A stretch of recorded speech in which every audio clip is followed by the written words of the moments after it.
for the first time, the number of internship slots were more than the number of applications to of people who are available for the internships That's across the country. So it's very competitive now for internships compared to when it used to be competitive for interns.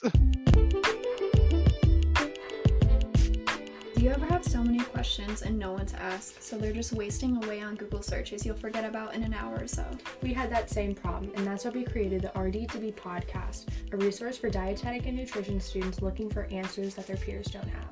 We are students Macy and Emily and registered dietitian Carl Barnes. We engage in conversations and learn from RDs. Join us weekly as we gain insight into the unique journeys of registered dietitians all over the country.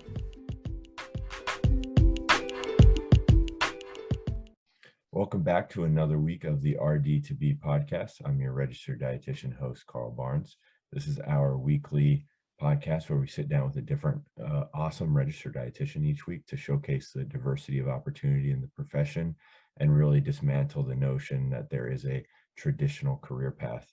We're really excited to be showcasing a dietetic internship this week. We're sitting down with Erica Charles. She's the national director for the Sodexo Dietetic Internship.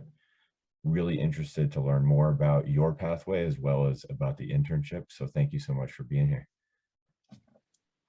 My pleasure. And I'm Jenna, your RD2BE. So Erica, could you first tell us how you got your position as the national director of the Sodexo Dietetic Internship?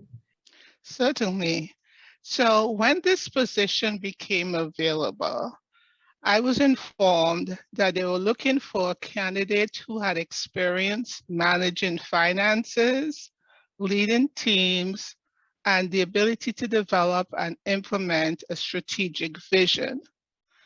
In my previous roles with Sodexo as a clinical nutrition manager, general manager, patient services manager, I had managed profit and loss accounts, managed both frontline and professional employees, and implemented and led a variety of major initiatives in both food service and clinical areas. I also had experience with internships, presented to intern classes, and sat on 2 DI advisory boards. So because of those experiences, I felt that I was prepared for the role when it became available, applied, and was successful in my interview process, in the interview process. Awesome. And so with like the Sodexo Dietetic Internship, you have a lot of like regional directors, and you definitely kind of cover a lot of ground for getting different interns applying to your program. And so do you by any chance know how many students apply to the Sodexo Dietetic Internship and how many students are accepted that do apply?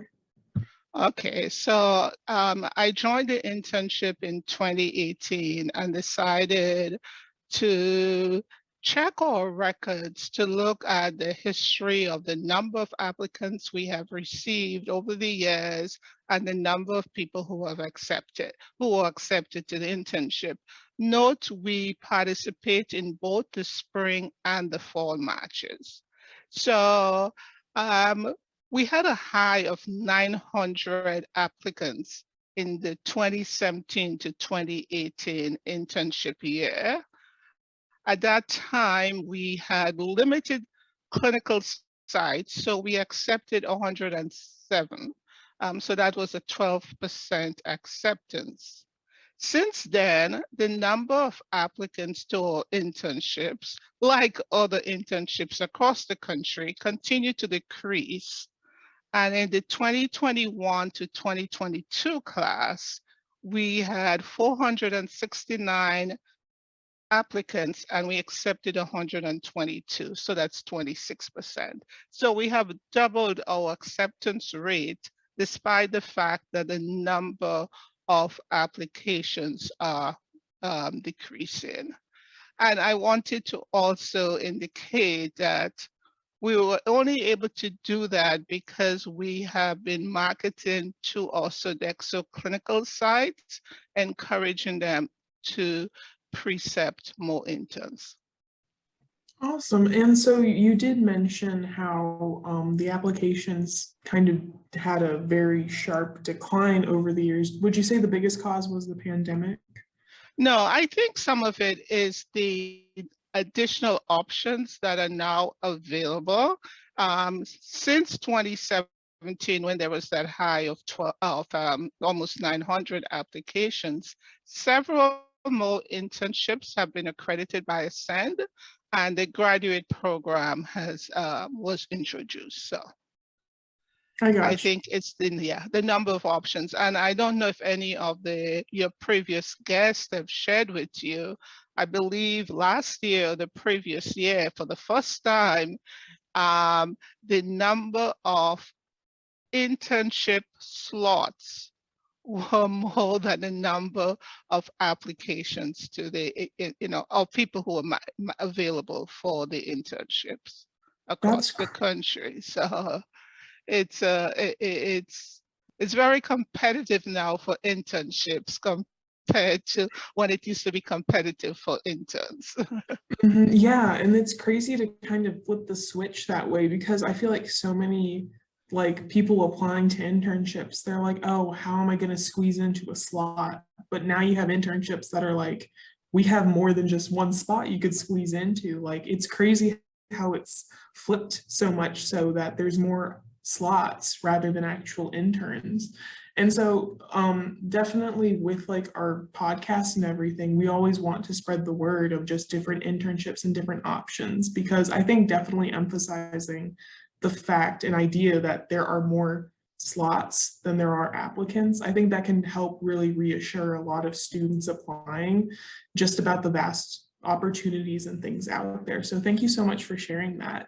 Yeah. And with Sodexo being divided into like what I mentioned, different geographic regions, and you have different like regional directors kind of taking care of a certain sum of interns, would you describe your program as a distance internship, an on-site internship, or a little bit of both, given how large you guys are?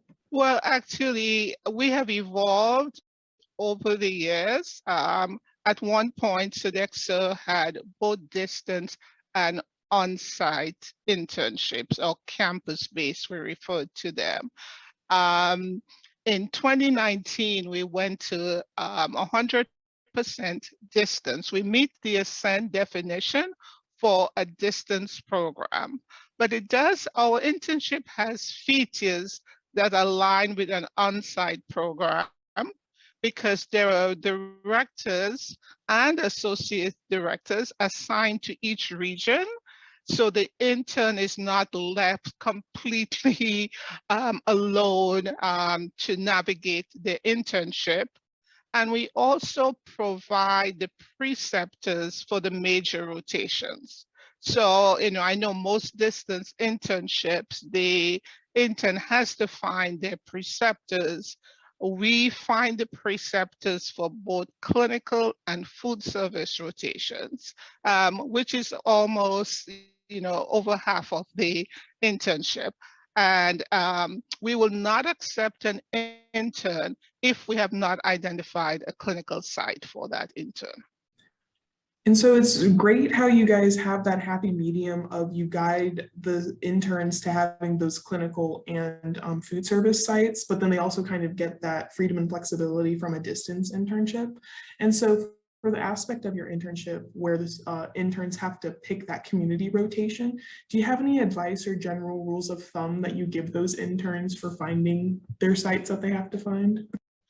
Well, generally, during orientation, we review the guidelines for finding sites, and we encourage them to maximize their time in their community rotations, because this is probably the last opportunity to really explore all of the options available for dietitians in a community setting.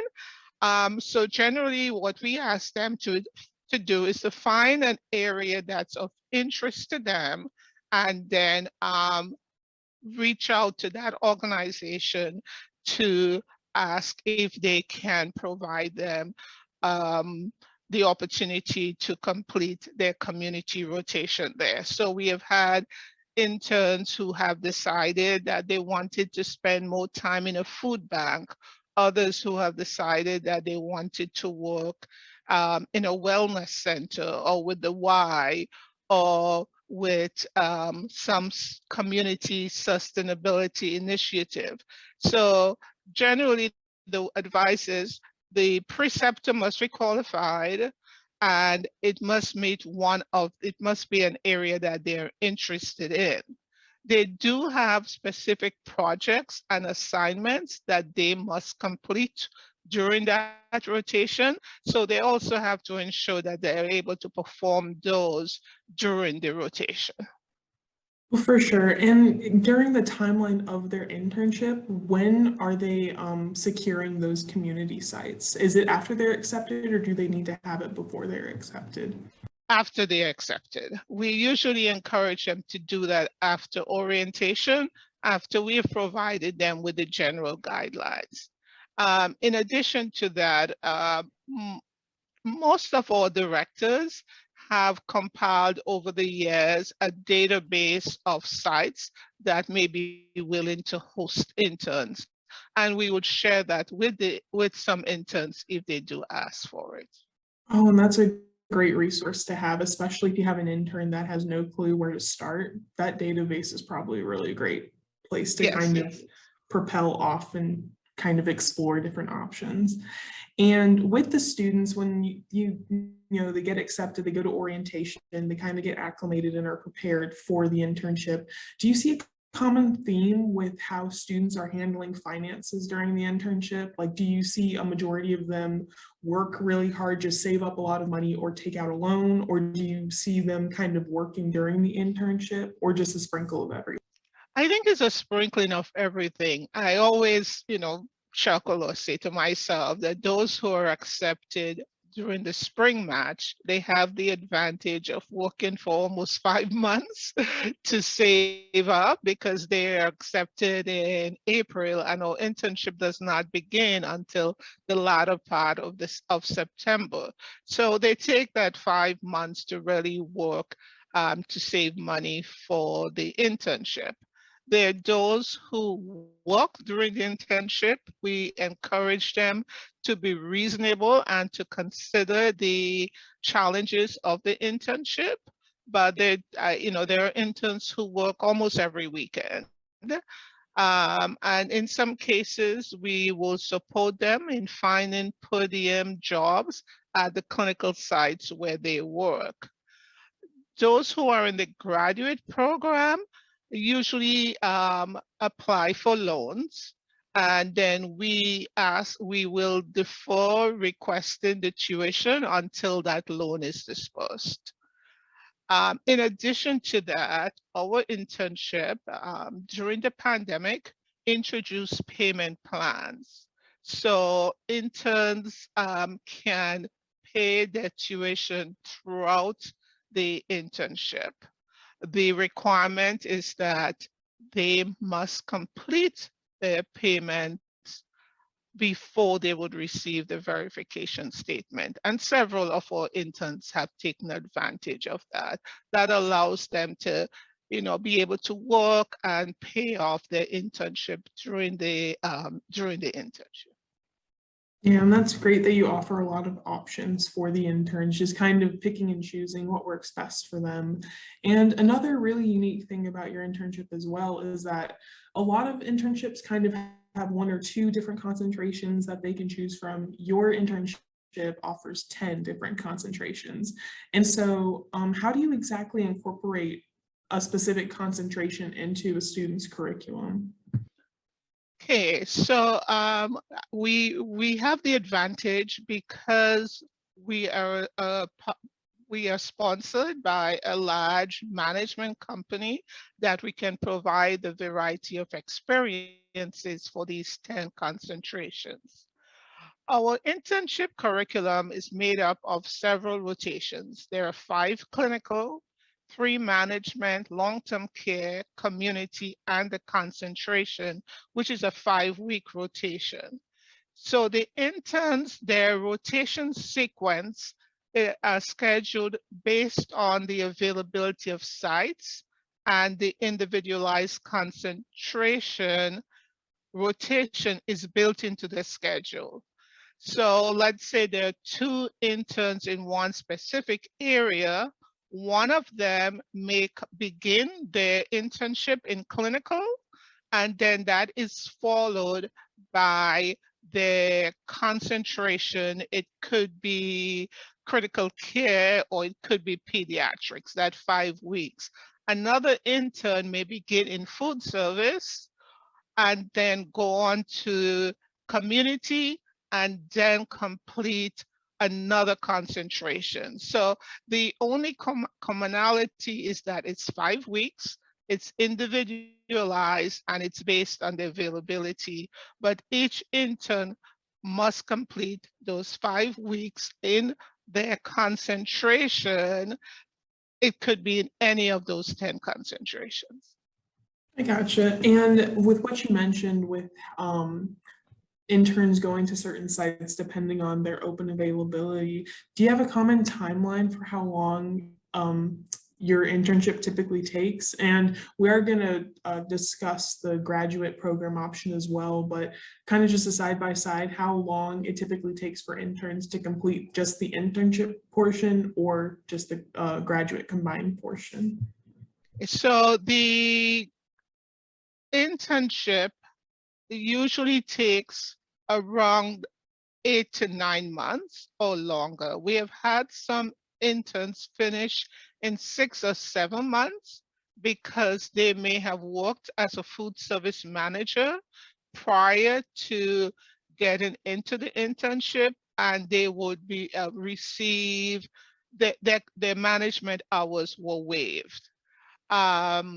With the MS Dietetic Internship option, the interns can complete their internship, take the registration exam, and continue with their master's. So there are some interns who are in the master's program.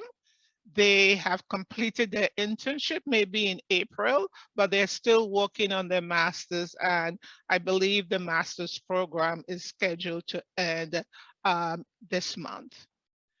With the graduate degree program that just came online, it will be different.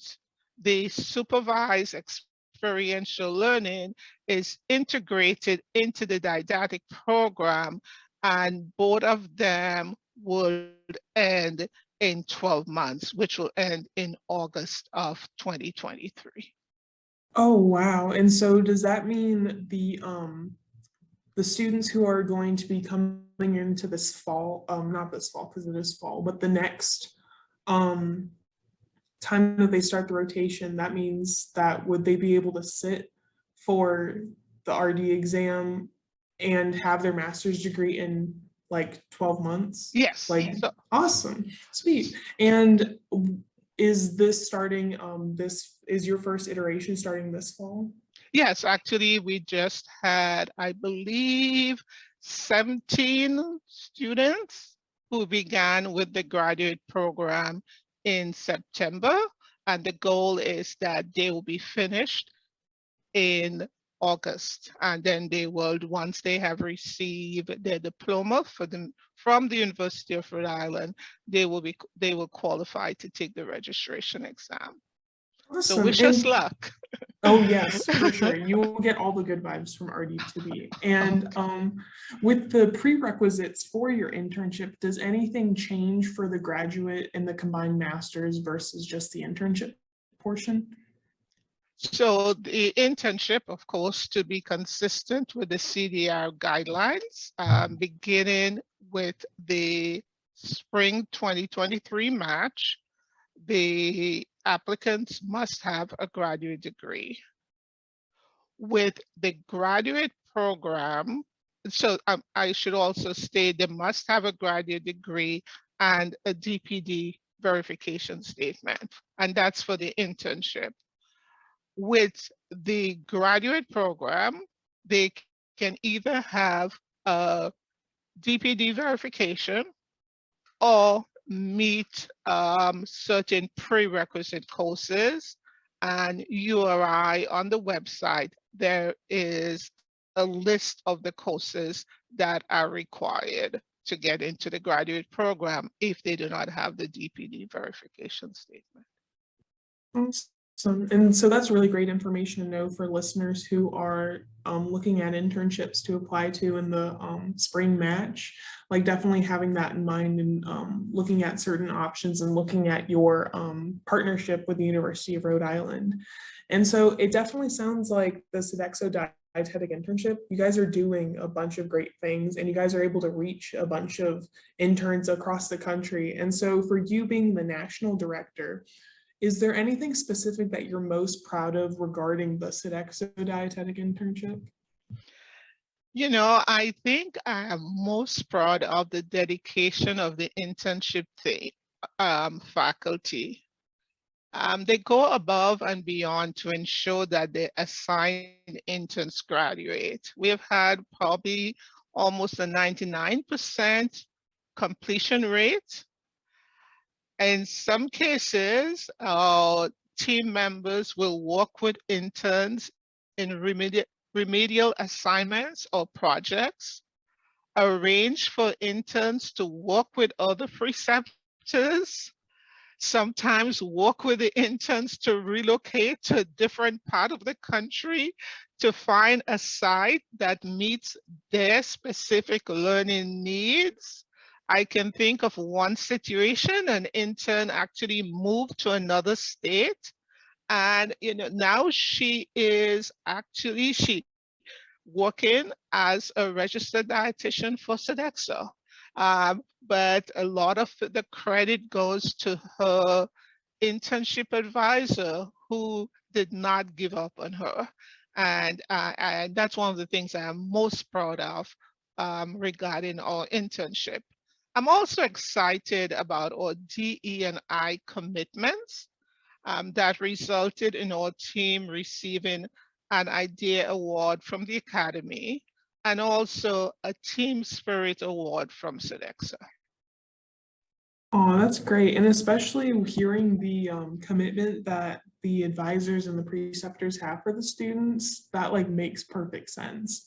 And in regards to the things that you're most proud of, one thing that we were mentioning and like kind of what's just starting is the combined master's program, but are there any goals or any future plans that you have with the internship that you want to implement in the future, or are you just focusing on the new graduate combined program? Well, at this time, we are really focused now on implementing the graduate program and refining the processes. For this class that's just begun, we have 3 groups of interns/students. We have those who are only in the internship program. Then there are those who are in the URI program, but it's a master's DI program. We call it the individualized track. And then we also have those who are in the graduate program, the integrated track based on Ascent's future education model. Next year, we're going to go to 2 offers instead of the 3 that we have this year.